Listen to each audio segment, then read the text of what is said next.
It's now time for our next We the People installment, our year-long celebration of locals who've left a lasting impact on this country. Ray Charles was one of the most iconic voices of the 20th century. His voice and sound defined a generation. But long before his fame, his story began in this small wooden home in Greenville, Florida. This week, the town gathered to celebrate what would have been his 95th birthday. And I was there to capture the moment. Take a look. I feel fine. I feel all right. Long before Ray Charles became a global icon, his story began in this small wooden house in Greenville, Florida. He is really a beacon of hope and a gem here in our community. The modest home has been preserved as a museum, offering visitors a glimpse into the early life of the boy who lost his sight at the age of 7, but never lost his vision for music. It was down to earth, and his timing was on time. He looked like appeared to his audience naturally, and looked like he did a survey of what they want, how they want it, and came back and gave it to him. There's an old piano that now sits in Ray's Greenville home. Lucille Day remembers the night 8 men borrowed and lugged it to a local juke joint for Ray to play. They carried it to the juke, and he played. They had a wonderful time. And at the end of that, they took it back to Miss Keys. Well, later when Miss Keys passed away, her family donated the piano to us. Just down the road, a bronze statue of Ray welcomes visitors at Happy Hayes Park, a reminder that Greenville will always be part of his story.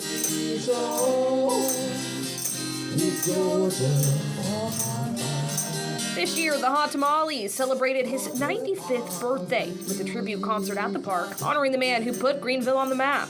We realized about 5 years ago that no one was recognizing him, and he was right here in our own backyard. Yes. And we thought, this is a man who was a giant in the world of music and inspired so many musicians. Somebody ought to be celebrating. This is Ray Charles when we met in Atlanta to do Georgia on My Mind to the legislature. Ray's rendition of Georgia on My Mind helped turn the classic into Georgia's official state song with the help of his good friend Steve Beasley. I say, John, you think you could get Ray to sing Georgia on My Mind in the legislature?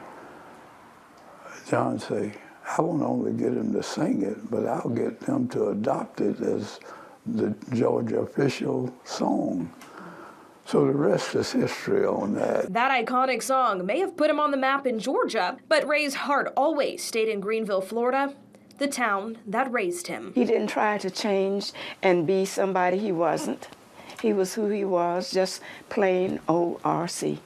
And that's wonderful, that you can have all this fame, all this fortune, but you still remain true to yourself. On what would have been his 95th birthday, Greenville remembered not just the genius of Ray Charles, but the little boy from the humble home who changed the sound of American music forever. Really quite amazing to be able to have people still come in and understand and celebrate the rich legacy and history of Ray Charles. Ray passed away in 2004, but his music and his story continue to inspire generations.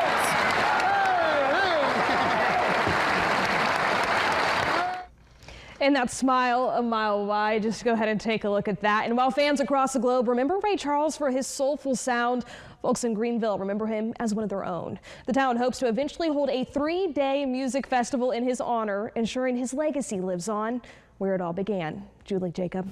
Oh my goodness, nobody sounds like Ray Charles. You know it? One of a kind. So exciting to share his story, and yeah, thanks to his hometown for sharing it with us. He lives on in those friends back there in Greenville. Madison, thank you so much.